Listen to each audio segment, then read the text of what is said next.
Welcome back to Combating Procrastination. In part 4, we're going to look at procrastination thinking. So let's take a look at what we know about procrastination thinking for a start. Folly of Procrastination, the book tells the tale of two schoolboys, Edward and Charles Martin. One procrastinated, the other didn't. Edward started his homework early and he finished early. Charles marched to a different drummer. He put his books aside and told himself, "Oh, there's enough time. I'll learn my lessons this evening." Then he started to play. When evening came, he felt sleepy and told himself, "Oh, I can learn my lessons before school in the morning." And then, of course, when morning came, Charles put it off again. Now, as the clock wore down, Charles sketched out a few quick answers and rushed off to school. Well, the Folly of Procrastination was published in 1848. Times change, but procrastination remains the same. In this part of our Combating Procrastination series, we'll explore procrastination thinking and examine some solutions. I'll give you a psychological homework assignment at the end for procrastination thinking correction. Well, what is procrastination thinking? Well, this is a cognitive distortion that ranges from later is better thinking to a foreclosure on change. This automatic thinking style consists of prompting, justifying, explaining, or excusing needless delays. These deceptions may surface in response to perceiving an uncomfortable or unpleasant task. They may be an expression of false optimism, such as believing that you'll have an easier time doing something later that you find difficult doing today. If you believe you won't succeed at the level that you think you should, procrastination thinking can reflect a false pessimism leading to half-hearted efforts or long-term delays. This can have a pernicious effect on your reputation as well as the quality of your life. If you don't understand the power of procrastination thinking, you could go down the wrong track with a train heading your way. Once you recognize your automatic procrastination thinking patterns, you are in a position to get back on the right track by disengaging from them. So first, let's look at primary and secondary examples of procrastination thinking.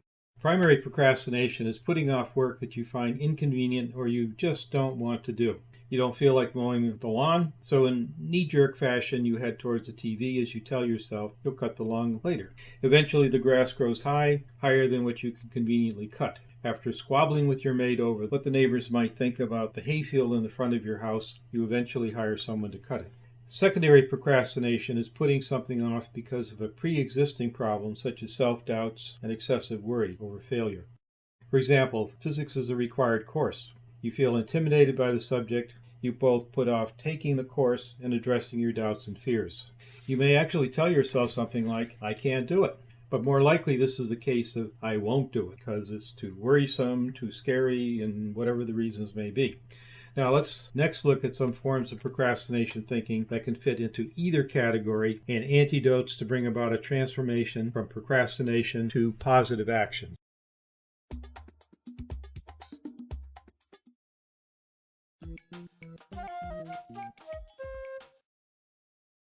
The primary and secondary forms of procrastination show basic examples of tomorrow or mañana thinking that can have more twists and turns than a mountain road. Thoughts like "I need to let the idea simmer longer," or "I'll get to it after I take a nap and feel rested," are red flags for mañana thinking. Once you see the flag, you know that a procrastination trap is near, and you can avoid this kind of needless danger. Taking a nap may be a good idea if you're truly fatigued and can't concentrate. This need for a nap gets suspicious when, if before you snooze, you hear your phone ring and you perk up hearing the voice of a friend. Perhaps your fatigue comes from the thought of doing a disliked priority. It's also suspicious when you find another excuse to delay after arising from your nap. You could break a clock, but time keeps running. Mary Todd Lincoln understood this thinking and expressed it this way: "My evil genius procrastination has whispered me to tarry till a more convenient season." The actor-singer Dean Martin also captured the spirit of this later thinking in the song Mañana. Martin sang about a broken window, dripping faucet, a vehicle broken down, and other things he left unfixed because of procrastinating. He repeated a stanza that mañana was good enough for him, but is it good enough for you? Mañana, mañana, mañana is good enough for me. If not, the time has come to think about how procrastination muddles your awareness and abilities to get priority things done. Awareness techniques can help promote a realistic perspective of what's going on psychologically. Action techniques are catalysts for corrective actions. So here are 3 techniques to start off with that you can use to avoid the extra price of mañana thinking. Let's start with a translation technique.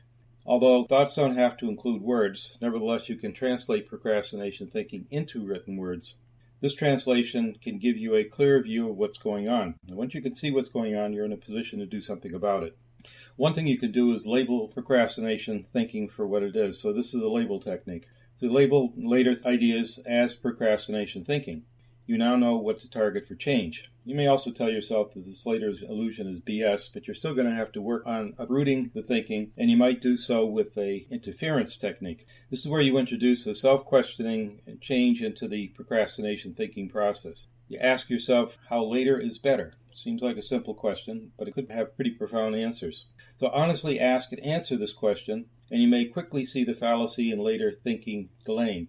You're now in a position to exercise a productive choice over doing or delaying, and that's your action component.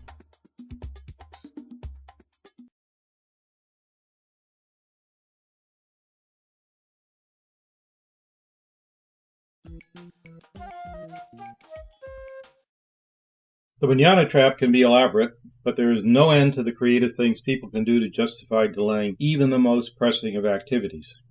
For example, you make your priority task dependent upon doing something else. Then you put off the contingency activity. That's a red flag for contingency mañana procrastination thinking. Contingency mañana thinking is making one action depend upon doing something else first, and then, of course, you put off the contingency. For example, you want to meet new friends, but you decide you have to lose 20 pounds first. Then you put off losing the weight because you feel too stressed to diet.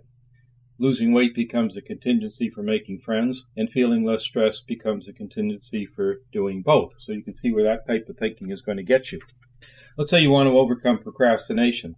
You tell yourself that the experts have to tell you how to put a fire under yourself before you can do anything about stopping your procrastinating. That, of course, is a crock. This is the same type of conditional procrastination ploy used by the characters in Samuel Beckett's play Waiting for Godot. They hang around waiting for this character, but Godot is the no-show. The contingency mañana diversion obviously wastes time with needless conditional distractions. This ploy is like waiting in a swamp. The swamp may be rich with life beneath your feet. It's also picketed with dead trees. Use watching dead trees as your guide for exiting the swamp, and this is like the contingency mañana ploy. While your attention is fixed on dead wood thinking, you won't see the path out of the swamp. But once you get on a path of purposeful production, you may find many exciting things to see and experience in the swamp and elsewhere. So instead of waiting or praying for a miracle, look at why you concoct contingencies for delaying at the same time that you exercise your do-it-now plan. So here's a brief awareness and action perspective building exercise that can help. It consists of stating your contingency mañana condition, question it, answer the question, and engage the action right away. For example, here's a condition. You tell yourself, I'll deal with my job stresses after I research how to get a job. Then you put off doing the research. Well, here's a sample question. How does setting up a contingency for action help me deal with my job stress and job search? Here's a sample answer. I can address both the research and stress simultaneously without using either as an excuse to delay. And here's a sample action. You focus on a job opportunity, research the target organization, and submit your application. And of course, all this is easy, providing you don't procrastinate.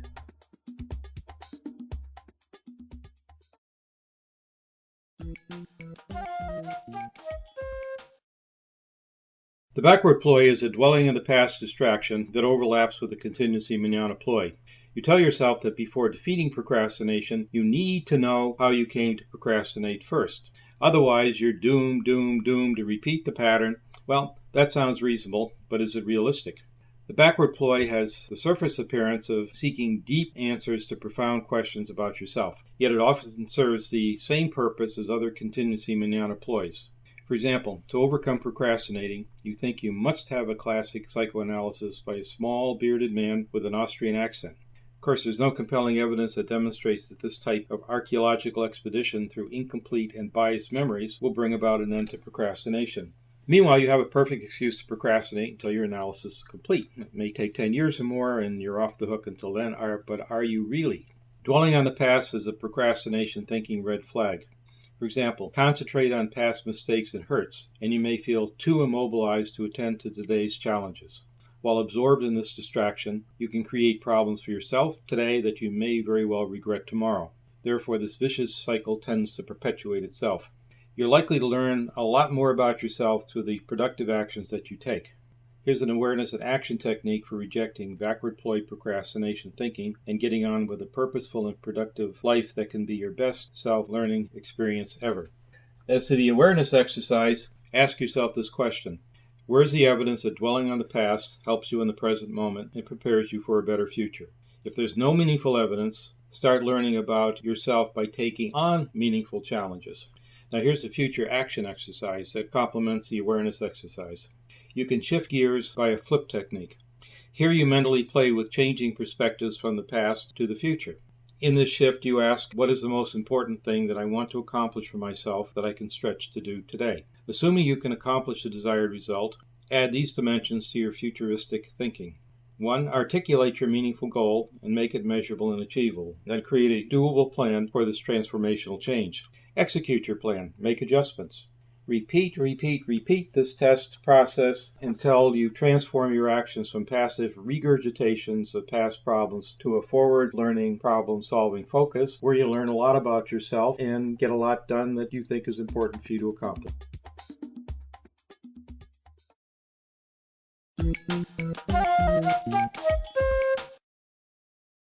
Backward ploys can connect to parasitic fears and anxieties that can connect to the could-have-been syndrome.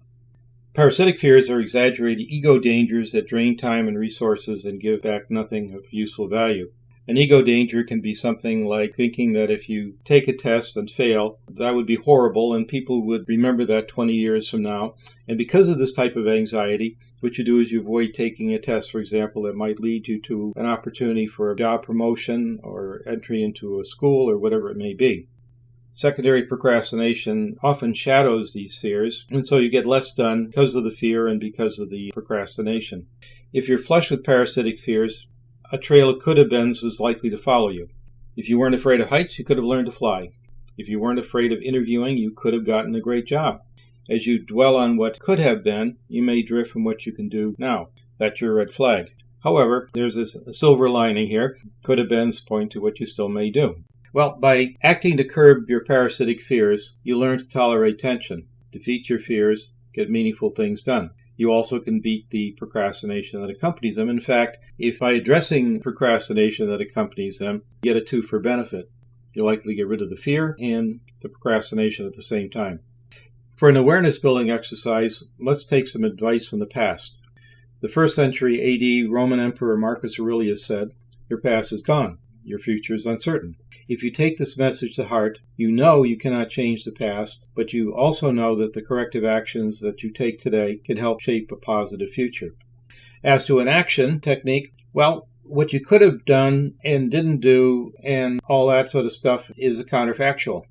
Counterfactuals are thoughts about what could have been had you acted differently. Some are associated with higher levels of procrastination, and that's understandable. Well, here's the bottom line idea. You acted as you did, and to think otherwise is contrary to the facts. You can turn this counterfactual thinking, however, into corrective actions. Use what you learned from a past delay to act in a timely way, for example, for what you can undertake today. What do you want to do and accomplish that is similar to what you once left by the wayside? What steps could you now take to improve? When will you take them? How will you measure the results? How will you know when to adjust the plan? Knowing when to adjust the plan logically follows taking the action.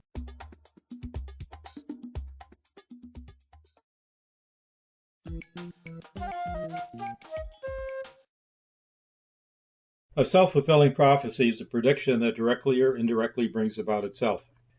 Self-fulfilling prophecies were known at least as far back as ancient Greece. More recently, Harvard professor Robert Merton named them and noted that they may have unanticipated consequences. You believe that you don't know where to start a project, and then don't start it, thus fulfilling a negative prophecy. You believe you need an MBA to get a desired promotion, but don't think you're smart enough. Thus, you put off trying to get the MBA and quit trying for the promotion. That creates its own self-fulfilling prophecy. So whenever you set up negative views of what you can't do, you have a negative self-fulfilling prophecy red flag just before you. Now, self-handicapping is a variation on the self-fulfilling prophecy theme. You avoid effort and rationalize your avoidance by picturing yourself as a person blocked by negative conditions. You consciously or unconsciously impose these gratuitous obstacles upon yourself and they can include telling yourself that you are too anxious, tired, or distracted to perform well. With these prepackaged excuses in mind, procrastination is not far behind. Now, an antidote is to create new and productive self-fulfilling prophecies. One awareness technique is backward planning. You can initiate backward planning by imagining reaching your goal and performing well. Then you look back at what you did just before you succeeded, then the step before that, and the one before that, until you get back to your initial step. In this case, the action component of our awareness action program involves proactive movement that draws from backward planning. You start at the beginning of your plan, now that you've worked it out, and you work forward, and then you see what happens.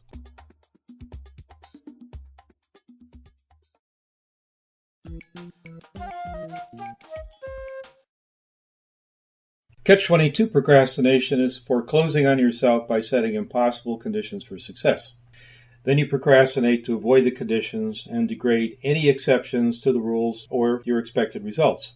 You consistently sabotage yourself when you have an opportunity to transform your thinking from foreclosure to experimental. Foreclose on yourself, and this is a red flag. This is like going over a bridge to nowhere to get to a road to nowhere.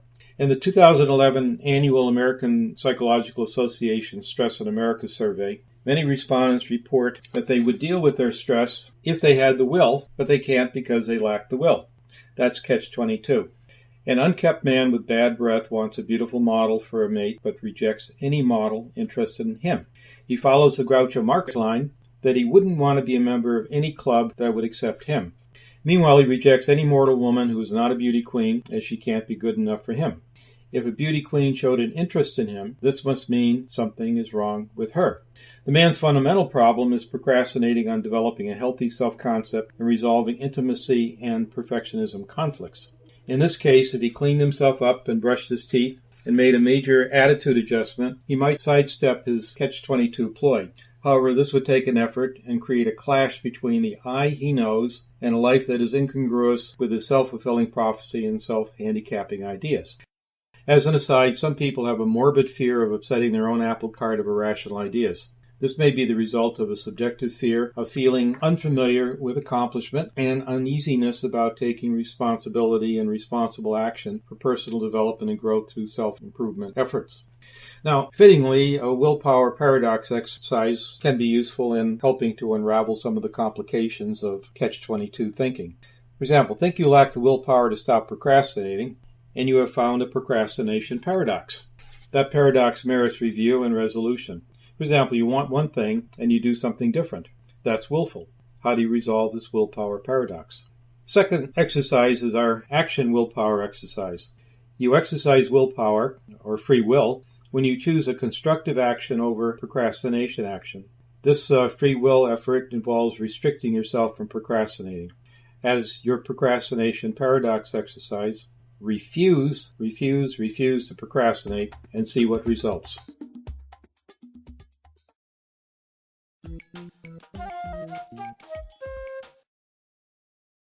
Activity is a remedy for depression, and so it's fashionable to look at behavioral antidotes.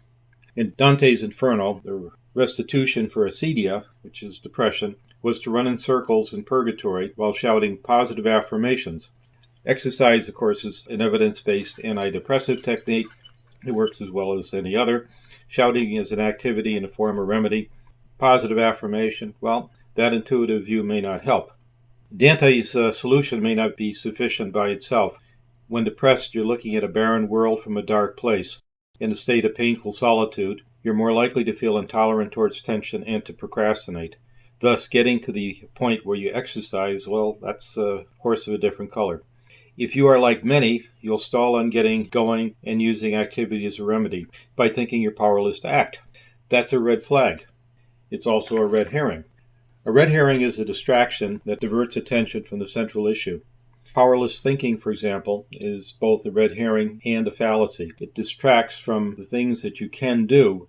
If you're burdened by this thinking, you can just wave the white flag and you may not get very far at all. However, you can practically always find something that you can do to exercise self-control and to think more clearly. A phrase that you might hear echoing through your mind could be a phrase, I can't. I can't may signal a form of red herring powerless thinking that contributes to feelings of negative resignation. When you feel depressed, telling yourself that you're powerless to sharpen a pencil is a belief and not a fact. And yet many people who are depressed treat the belief as though it were a fact. If you believe that you have no hope, pessimism excuses procrastinating and supports a self-fulfilling prophecy where you show yourself that you don't change because you think you can't change. That's also catch-22 thinking. So, how do you combat this discordant ensemble? Well, you can start with the impossibility intervention. Instead of saying, I can't, substitute the words, it's impossible for me. With this phrase, bring about a different perspective. For example, it's impossible for me to sharpen a pencil. It's impossible for me to stop feeling anxious or depressed. It's impossible for me to stop drinking. Really? Create a contrasting conditions. Are these actions as impossible as throwing a giant sequoia into space? Or are you basically saying it's difficult and challenging? And that's quite a different way of looking at things from the standpoint of what you can do to change as opposed to what you can't do to change. The second one is a first step intervention. This is somewhat of an ancient idea, and here the journey of 1,000 miles begins where you stand. This is from the Chinese philosopher Lao Tzu, and it's been around for, as I say, over 1,000 years. Here's the message. It's up to you to take the first step. Go ahead. Take it.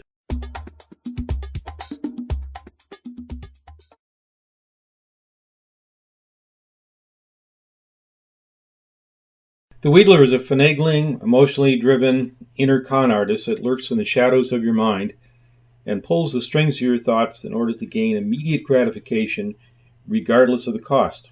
Listen, you can hear the saboteur when you're at odds with yourself and losing weight, kicking an addictive habit, or combating procrastination. You're on a diet, and you hear your Wheedler say, if I don't have that extra slice of Bavarian chocolate cake, I'll die. Tomorrow I'll be good forever. Yeah, sure.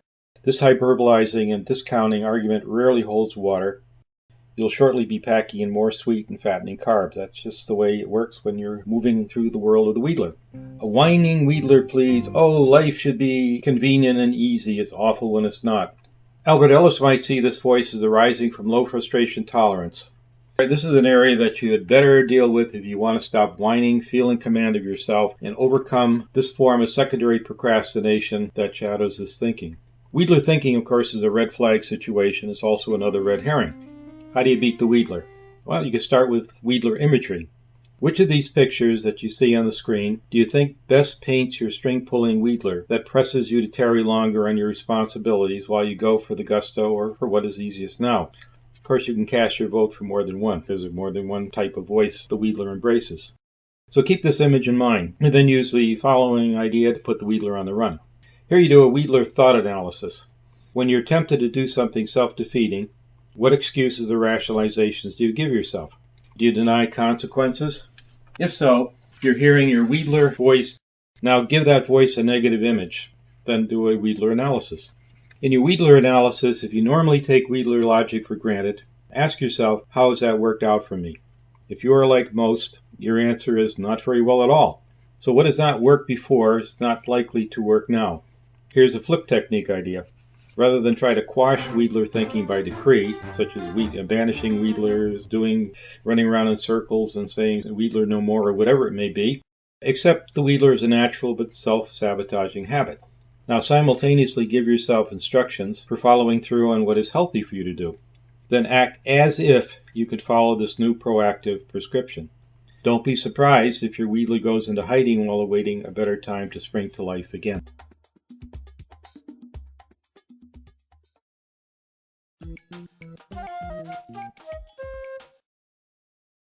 Reactance is a resistance to a perceived loss of privilege or freedom, such as restrictions on your First Amendment rights or your ability to get books from your library. Most would fight to keep or restore such rights and privileges. In fact, people have been willing to put their lives on the line to preserve their freedoms. Reactance, unfortunately, has a dark side that propels a phony rebelliousness and fosters procrastination. This is a red flag signal that you need to look deeper at your motives and intentions. It's also an example of a red herring. For example, deadlines are often interfere with other things that you'd prefer to do.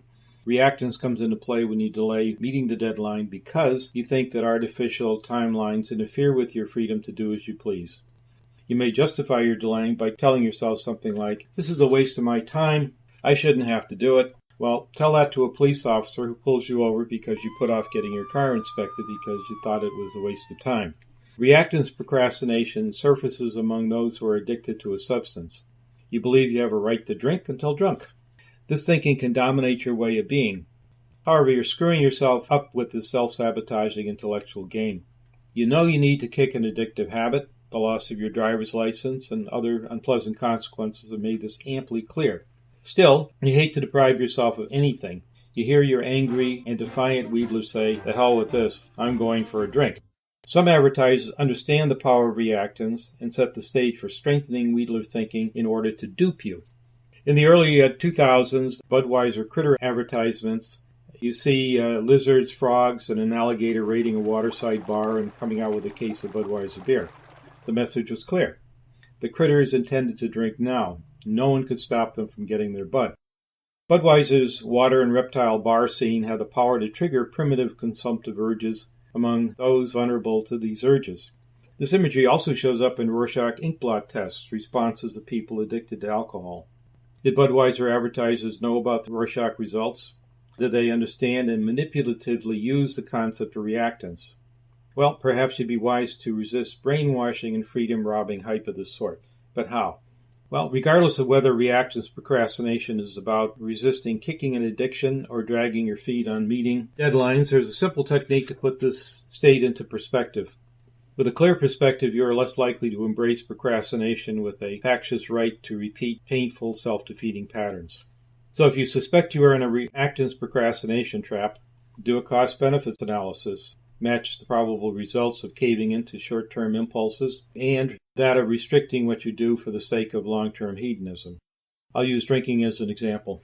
Ask yourself, what do I gain in the short term by indulging, say, my right to drink until drunk? What are the long-term results of indulging this perceived right? Then ask yourself, what do I gain by abstaining now, and what's likely to result from long-term abstinence? If you decide you're giving up a phony privilege, then what action steps can you take to act more like a long-term hedonist? For example, is it possible for you to join a Smart Recovery group or go online at smartrecovery.org and work on overcoming your problem habit?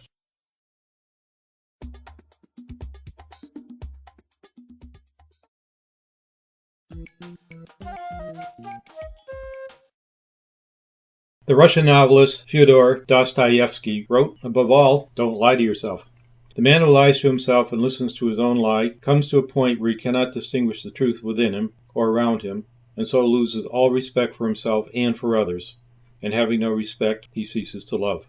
The excuses that you make to yourself to delay are normally different from the ones that you give others to justify your delays. Both lack veracity. They are also classic red flags and red herrings. Let's say that your Wheedler goes into high gear and cons you into thinking that you can perform later because you're too tired or anxious today. Well, tomorrow comes and you keep using lame excuses to delay. Finally, time runs out. To save face, avoid blame, and stay in someone else's good grace, you shift gears and make a palatable excuse. You explain your way to your delays by saying, "I was sick, the computer crashed, or there was a family emergency." Of course, you can also use the artificial obstacles that you placed in your own path originally to explain your delays to others. "I was too tired to concentrate" is an excuse with a double purpose. Con yourself, you con others. Are your excuses for procrastinating the same as lies? Sure they are. Most people won't buy them, but let you slide. On the other hand, you may still lose face. If you're tired of your procrastination thinking deceptions, try a different way. Sometimes you need to take a step back to see what's happening. So, as an awareness exercise, get straight with yourself. Do a procrastination log where you track what you do when you procrastinate. Listen to yourself and target the nonsense that you tell yourself. Also listen to the nonsense you feed to others to get yourself off the hook for procrastinating. You're likely to see patterns in your procrastination thinking, emotions, and behaviors through the log. Now, rewrite the script. Use your logged information and use it to create a new narrative for yourself where you fulfill your responsibilities to yourself and to others. You'll have less to lie about if you don't procrastinate on taking this step. Well, here's a bonus idea to avoid excuse making. Take on only those things that you're required to do and do them first and do them well. Others may want you to squeeze in their project, unless there's reciprocity or you owe them favors. A good way to avoid procrastination is saying no when you have the discretion to do so. Of course, exercise common sense.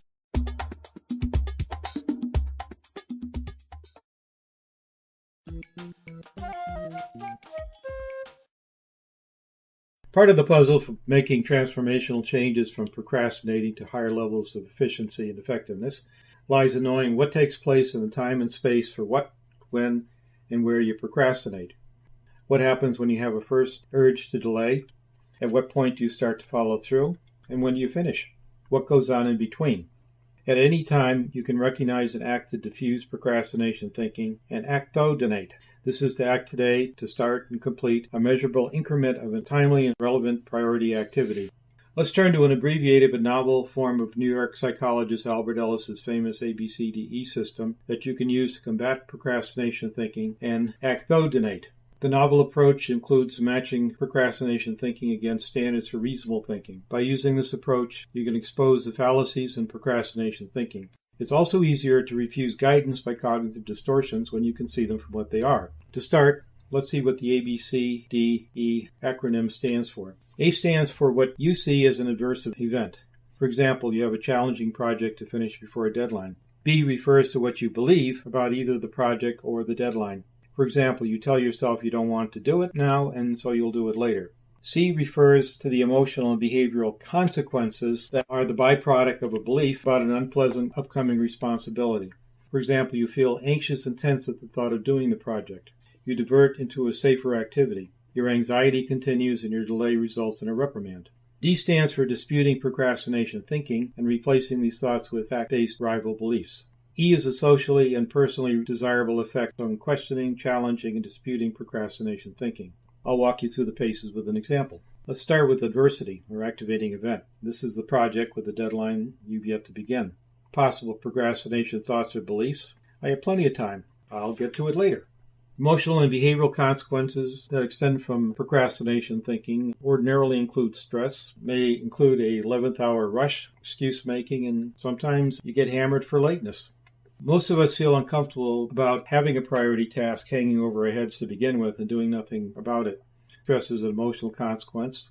Rush work may be a slip shot and you may tarnish your image and lose future opportunities. Disputation can help you adjust your thinking and create productive new thoughts that can be catalysts for effective actions. Disputation is a process of verifying and correcting procrastination thinking. By questioning procrastination thinking, you can help make this thinking less automatic and stop following later is better fallacies. So what I'm going to do is I'm going to introduce a different element. We'll set up 6 criteria for sensible thinking and look at some straight answers to those questions, and then we'll look at do it now alternatives. First, does later thinking, 1, fit with reality? Straight answer to that question is later thinking is self-deceptive and blocks positive performance. A do-it-now strategy, which could be offshoot of the straight answer, is I can define this as a self-development activity and make a non-failure approach to starting and working through the project. Second criteria to match against question of later thinking is does this thinking support positive performance? Well, the straight answer is results speak for themselves. They do little to result in anything constructive, and you may very well end up languishing in misery if the cards go against you. A do-it-now strategy that flows from the answer is I can organize my action around setting a time to stick with my project and refuse to go off on tangents. The third criteria for positive thinking to dispute later thinking is, does this thinking support positive actions? A reasonable answer is delays that continue to affect other people will likely put people off as well as reduce my chances for accomplishing some of the things that I think are important. Do-it-now strategy that flows from this is this idea. I'm likely to get favorable performance reviews and salary increases by timely work submissions. If you're a student in school, you're likely to get better grades. If credibility is important to you, you're likely to find that your neighbors and friends and others who count on your timeliness tend to view you as more of a doer than a steward, and that's a better place to be. The fourth criteria for assessing later thinking is, does this thinking allow for a broad range of emotions? An answer that's reasonable is, when I delay, I feel pressured and stressed. Obviously, it doesn't in most instances. And a do-it-now strategy that can flow from this is, while I can't command stress to stop, I can focus on what I can control, which is questioning this thinking, engaging in purposeful actions, and so on. Fifth question to match against later thinking is, does it promote healthy lifestyle habits? A reasonable answer is, dodging discomfort and making tomorrow promises is non-productive. So that the answer is usually no to that question. A do-it-now strategy that flows from the answer is corrective actions involve breaking the activity down into what I can do first, second, third, and fourth. So what you're doing instead of ducking and dodging is you're engaging by taking a bits and pieces approach and working at each part and chipping away at it until you get done what you need to finish. Sixth standard to match against later thinking is, does this thinking lead to openness to experience and flexibility? A reasonable answer is later thinking typically leads to entrapment, being in a rut where you spin your wheels and get nowhere fast. A do-it-now strategy that flows from the answer is, I can choose to correct this thinking. I can look at its results, control what I can do to produce a different outcome. So you have 6 standards, 6 questions that come about as a result of the standards, 6 answers, and 6 do-it-now strategies. So you can take this model, you can apply it again and again to different situations in which you procrastinate, and where procrastination thinking is influential in what you do or what you don't do. Following this model, you're going to produce effects, and positive new effects are likely to come about from what you did to interfere with procrastination thinking and to start thinking straight about the project, but also to do something about the project. So it's not good enough just simply to think about your thinking, but also to take what you learned from this assessment and turn it into something that's productive. Procrastination is not going to go away right away. Practice combating procrastination thinking, though, and you can gain dividends in the form of increases in your personal effectiveness. But you also get a hidden benefit. The brain is adaptable and capable of developing rich new neural networks associated with the development of reasoning and critical thinking skills, for example. In a sense, it's like a muscle. When you confront procrastination thinking as it occurs, you are helping yourself build mental muscle. The results of this practice are cumulative. The gains you make through each act of persistence are like drops in a bucket that slowly fills. Eventually, you reach a critical mass where you can routinely recognize and overcome procrastinating thinking and follow through with productive actions, and where ectodonating becomes your usual way of life.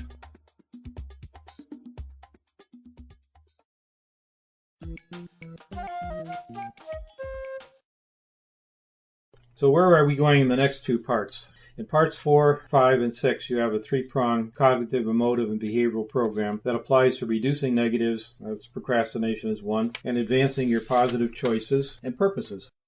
Indeed, reducing a needless negative, such as procrastination, is also very positive.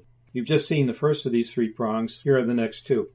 In part 5, you'll learn how to harness your emotions. You'll learn how to build emotional tolerance and stamina to tough your way through uncomfortable circumstances. Many avoid this step, and that's why procrastination is so often self-perpetuating.